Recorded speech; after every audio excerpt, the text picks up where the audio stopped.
नमस्कार दोस्तों, मैं अंकुर उपाध्याय स्वागत करता हूं आप सभी का एक बार फिर से अपनी नई वीडियो में। दोस्तों, बाजार में रिजल्ट सीजन चल रहा है और बहुत सारे नंबर्स कल पोस्ट मार्केट आए हैं जो मैंने डिस्कस नहीं करे अभी तक, लेकिन एक एक करके मैं आप सभी के साथ नंबर्स को डिस्कस कर रहा हूं। इससे प्रीवियस वीडियो में मैंने 3 स्टॉक्स डिस्कस करे थे जिनके नंबर्स मेरे को अच्छे लगे। अभी मैं आप सभी के साथ डिस्कस कर रहा हूं जो नंबर्स खराब लगे हैं, और खराब नतीजों के दम पर गिरावट होना भी संभव है। दोस्तों, आज मार्केट बंद है, सैटरडे है, लेकिन कंपनियां काम करेंगी। मैं एक बार आपको आज का रिजल्ट कैलेंडर बताना चाहूंगा। काफी बड़ी बड़ी कंपनीज के नंबर्स आने हैं, जैसे कि कोटक महिंद्रा बैंक, इसके आज नतीजे आते हुए दिखेंगे आपको। अल्ट्राटेक सीमेंट, ये भी अपने नंबर्स आज पोस्ट करेगा।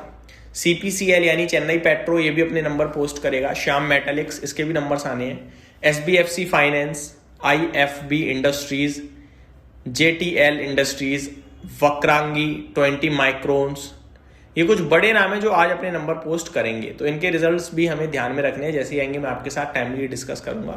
तो ज़्यादातर इन्वेस्टर्स का इंटरेस्ट इन कंपनीज में देखा जाए तो कम ही रहता है, क्योंकि ना तो कोटक बैंक में कोई ज़्यादा इन्वेस्टर इन्वेस्टेड है, ना अल्ट्राटेक सीमेंट में।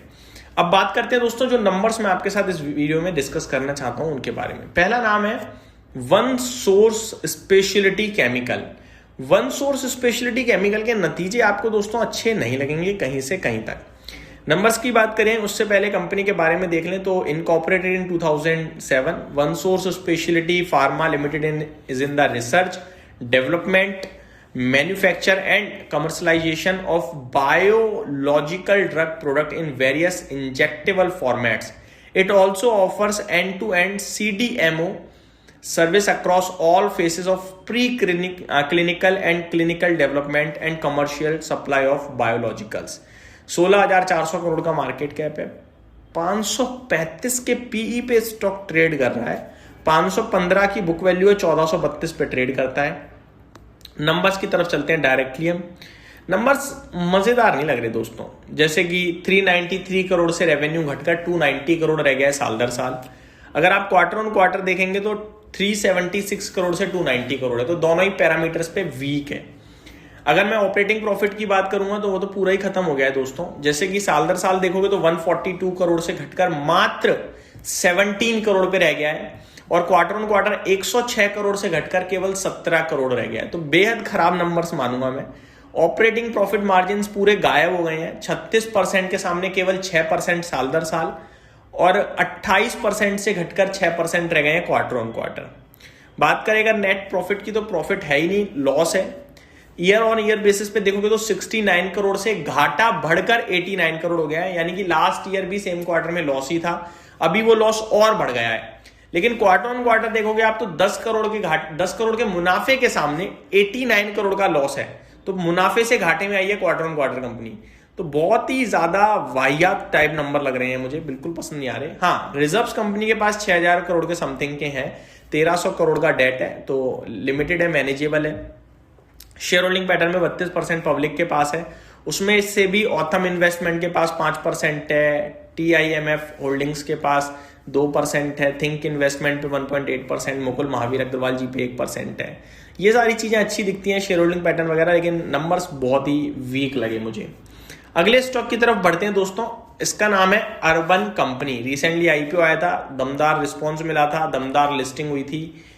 नतीजों को लेकर हम सभी के मन में चिंता थी कि कंपनी अपने मुनाफे को कंटिन्यू कर पाएगी, नहीं कर पाएगी, लॉस है, लॉस कैसे मैनेज करेगी। कंपनी के मिले जुले टाइप नंबर है, मैं खराब नहीं बोलूंगा, देखना होगा कैसे रिएक्ट करता है, क्योंकि नेट ट्रांजैक्शन वैल्यू जो इस तरीके की कंपनीज में सबसे इंपॉर्टेंट होती है वो हायर लेवल पे 33% की ग्रोथ है। 60,000 समथिंग वर्किंग एम्प्लॉय तो नहीं कहूँगा, वर्किंग स्टाफ जो काम करता है इन कंपनी के लिए, जुड़े हुए हैं इनके साथ, वो है। और टोटल करीब 78 लाख कस्टमर्स इनके साथ इनसे सर्विस ले चुके हैं। तो डेटा तो पॉजिटिव बन रहा है, लेकिन कंपनी ग्रो कर रही है, पैसा नहीं बना रही।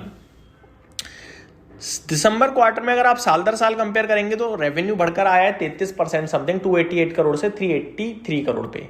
लेकिन क्वार्टर ऑन क्वार्टर कोई खास ग्रोथ है नहीं, 380 करोड़ के सामने 383 करोड़, नेग्लिजिबल ग्रोथ है। अगर मैं बात करूं ऑपरेटिंग प्रॉफिट की तो है नहीं, 2 करोड़ का घाटा था लास्ट ईयर और अभी हो गया है 42 करोड़ का।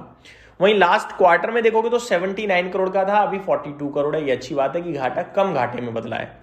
मार्जिन्स देखोगे तो पहले 1% माइनस थे दिसंबर 2024 में, लास्ट क्वार्टर 21% माइनस थे और अभी 11% माइनस रह गए हैं। तो अच्छी बात है, सुधार है। वहीं बात करूं अगर आप सभी के साथ नेट प्रॉफिट की, तो 232 करोड़, वो एडजस्टमेंट था उसे छोड़ते हैं। लास्ट क्वार्टर में अगर आप नोटिस करोगे तो 59 करोड़ का घाटा था, अभी 21 करोड़ का घाटा है, यानी घाटा अभी भी बरकरार है।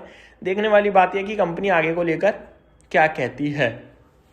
तो मैनेजमेंट ज़्यादा इंटरेस्टिंग होगा मेरे लिहाज से, क्या कहते हैं क्या नहीं कहते हैं। बाकी नंबर्स मेरे को मिले जुले टाइप ही लगे हैं। मैं ऐसी कंपनीज में थोड़ा सा सावधानी के लिए बोलूँगा अपने व्यूअर्स को।